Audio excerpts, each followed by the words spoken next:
இரட்டிப்பான நன்மையை தருவேன் என்றிரே, இன்றைக்கே தருவேன் என்று வாக்குரைத்தீரே.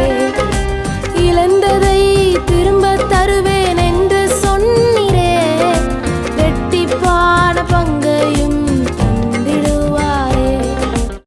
சங்கீதம் 55 அதனுடைய 18வது வசனம். திரளான கூட்டமாய் கூடி என்னோடு எதிர்த்தார்கள். எனக்கு அன்பான தேவ பிள்ளைகளே, நீங்கள் வாழுகிற இடத்திலே உங்களோடு கூட அநேக மனிதர்கள் எதிரிட்டு போரிட்டு கொண்டிருக்கிறார்களா? அவர்களை பார்த்து நீங்கள் பயப்படாதீர்கள்.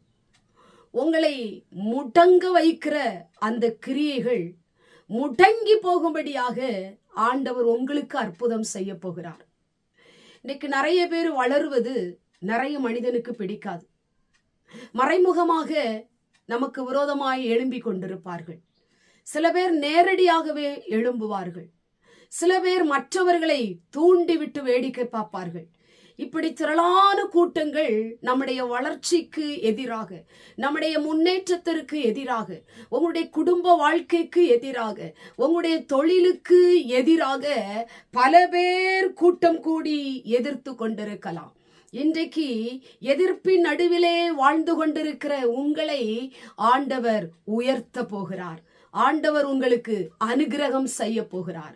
இதுவரை இல்லாத ஒரு ஆசீர்வாதத்தை தேவன் உங்க வாழ்க்கையிலே ஆண்டவர் தரப்போகிறார். உங்களை முடக்க நினைத்தவன், உங்களோடு கூட எதிரிட்டு போர் செய்கிறவன், உங்களோடு கூட நித்தம் யுத்தம் பண்ணி கொண்டிருக்கிற மனிதர்கள் முடங்கி போகும்படியாக கர்த்தர் கிருபை செய்ய போகிறார். கண்பான தேவ பிள்ளையே, எதிரிட்டு வருகிற மனிதர்களை பார்த்து நீ எத்தனை நாள் மனதுக்குள்ளே அழுது கொண்டிருக்கலாம்.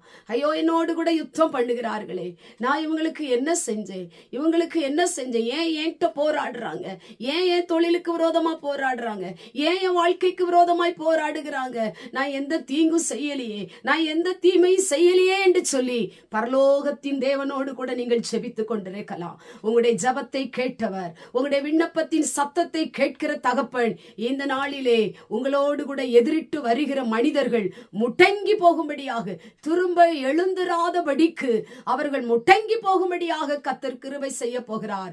உங்களை ஆண்டவர் ஆசீர்வதிக்க போகிறார். உங்க வாழ்க்கையிலே ஆண்டவர் உங்களை வளர செய்து நீங்கள் அநேக ஊற்றுகளை காணும்படி உங்க வாழ்க்கையை கர்த்தர் ஆசீர்வதிக்க போகிறார். கலங்காதீங்க, சோர்ந்து போகாதீங்க, மனிதரை பார்த்து பயப்படாதீங்க, கர்த்தர் மேல நம்பிக்கையாயிருங்க, கர்த்தருடைய வார்த்தையை பிடித்துக் கொள்ளுங்க.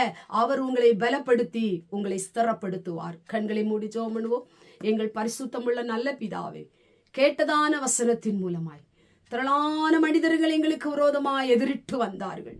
ஆனாலும் கர்த்தர் உம்முடைய பிள்ளைகளை, ஆண்டவரை எதிரிட்டு வருகிற மனிதர்களை ஒப்புக்கொடாதபடி அவர்களை பாதுகாத்த தயவுக்காய் ஸ்தோத்திரம். நம்முடைய பிள்ளைகள் ஆண்டவரை எதிரிகள் பார்க்கும்படியாக அவருடைய வாழ்க்கையை ஆண்டவரை ஆசீர்வதித்து உயர்ந்த அடைக்கலத்தில் வைக்கிற தகப்பனீர் ஆண்டவரை. இந்த வார்த்தை கேட்டுக்கொண்டிருக்கிற ஒவ்வொருடைய வாழ்க்கையிலும் எதிரிகள் முடங்கி போகட்டும், எதிரிகள் விழுந்து போகட்டும், எதிரிகள் சைலண்ட் போகட்டும். ஆண்டவரே, உம்முடைய கிருபை ஒவ்வொரு பிள்ளைகளையும் தாங்கட்டும். இயேசுவின் மூலம் ஜெபிக்கிறோம் பிதாவே, ஆமென்.